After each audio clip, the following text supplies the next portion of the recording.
Hey everybody, Ope here, Ope Gaming. How are we doing today? So I have actually a requested video, and it's going to be about Hydra basics. And essentially, what that is going to entail is I'm going to show you the champions you need for Hydra, essentially their skill kits. I'm going to show you the best gear for Hydra, and I'm going to show you how to individually beat each head and what the best strategies will be for that, like what your team composition will be and everything. And essentially you should do this manual, even though you might be able to one key on auto. Just a quick reminder that I've very much been a part of this before, because I can one key brutal without looking at it. Um, you should do as much damage as you can to help the rest of your clan.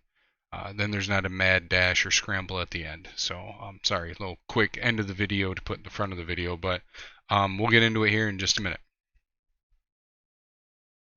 Alright guys, so now let's break down to the stats of the Hydra clan boss and what you're going to need to compete effectively.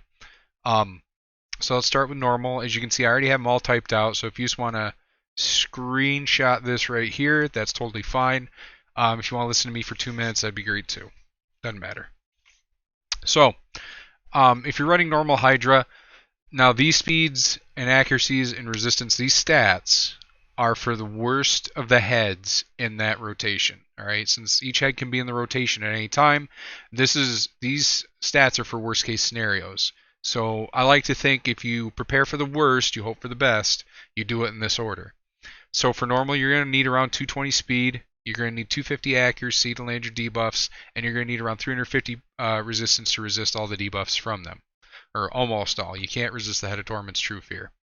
On hard, you're going to need 230 speed, you're going to need 300 accuracy, and you're going to need 410 resistance. That's a decent jump. Like, a lot of people aren't really prepared for this much resistance. I'd probably even say mid-game.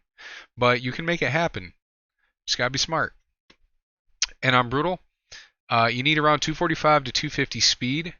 You need 355 accuracy, give or take, and you need to give or take about 450 resistance. Okay? And on Nightmare, if you plan on taking down Nightmare, I can attest to these stats personally because I've fought Nightmare a couple of times and I had to readjust my team so I could make this all happen. You're going to need 250 speed for your supports, plain and simple. They need to be faster than the Head of Mischief. Like especially your Ugo, she needs to be that fast so she can put block debuffs on that guy, or block buffs on that guy. And they're going to need 400 and 410 accuracy to land debuffs. And they're going to need around 500 to 510 resistance. Okay? Now there's one thing that this doesn't all take into effect, and it's one of the heads. And I believe, let me look here. I believe it's the Head of Suffering. The Head of Suffering gives plus 50 resistance to each head when it is out and active, right? So when the guy that does the taunting and he does the like pain link and all that dumb shit, he's like one of the tankiest, if not the tankiest head.